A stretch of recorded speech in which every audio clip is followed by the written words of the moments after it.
తెలంగాణ రాష్ట్ర అధ్యక్షులు రామచంద్రరావు గారు అయితే ఈ రోజు ధర్మపురి అరవింద్ పుట్టినరోజు వేడుకలకు అయితే వచ్చారు. మరి మనతో ఆయన ఉన్నారు. ఆయన మాటల్లో తెలుసుకుందాం.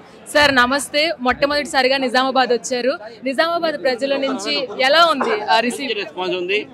కార్యకర్తలు ప్రజలందరూ కూడా మేము ర్యాలీలో వస్తుండే ప్రజలు వాళ్ళ స్పందన బీజేపీకు చాలా మద్దతుగా బీజేపీ పక్షాన కార్యకర్తలుగా ఉత్సాహంతో ఉన్నారు. సార్ వచ్చే నెలలో స్థానిక సంస్థల ఎన్నికలు కూడా మొదలవబోతున్నాయి. మరి బీజేపీ ప్రభుత్వం తరపు నుంచి మీరు అధ్యక్ష పదవి చేపట్టిన తర్వాత మీరు ఎలాంటి సన్నాహాలు చేపట్టబోతున్నారు? మేము మొత్తం అన్ని వార్డు మెంబర్ నుంచి జడ్పీ దాకా పోటీ చేస్తాము.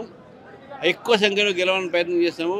కాంగ్రెస్ పార్టీ బీఆర్ఎస్ పార్టీ ప్రజలకు మోసం చేసినట్టు విషయాలు కూడా ప్రజల దాకా తీసుకువచ్చి నరేంద్ర మోదీ గారు చేసిన మంచి పనులు కూడా చెప్తాం. సంక్షేమ పథకాలు ఎక్కువగా అందుతున్నాయి అంటే బీజేపీ ప్రభుత్వం నుంచే అందుతున్నాయి, కానీ వేరే పార్టీలు పేరు చెప్పుకొని గెలుస్తున్నాయి. మరి దీని పట్ల మీ అభిప్రాయం? ఈసారి మేము దాని మీద ప్రయత్నం చేస్తాము. మోదీ గారు ఇస్తున్న ప్రచారం అందరికి ఇప్పుడిప్పుడే తెలుస్తున్నది. ఇంకా అది మీ ప్రచారం ఉధృతం చేస్తాం. మొత్తంగా చూసుకున్నట్లయితే మొట్టమొదటిసారిగా నిజామాబాద్ జిల్లా వచ్చిన రాష్ట్ర అధ్యక్షులు బీజేపీ రాష్ట్ర అధ్యక్షులు రామచంద్రరావు గారు అయితే ఖచ్చితంగా వచ్చే నెలలో వచ్చే స్థానిక సంస్థ ఎన్నికల్లో గట్టి పోటీ బీజేపీ పార్టీ తరపు నుంచి ఇవ్వబోతున్నాము.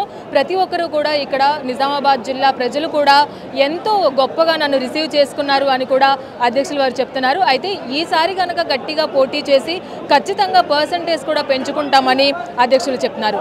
ఇది రామచంద్రరావు గారితో face to face. Video journalist శేఖర్తో Rani, politicos, Nizamabad. Please subscribe to the channel and download the Politicos app from the links in the description.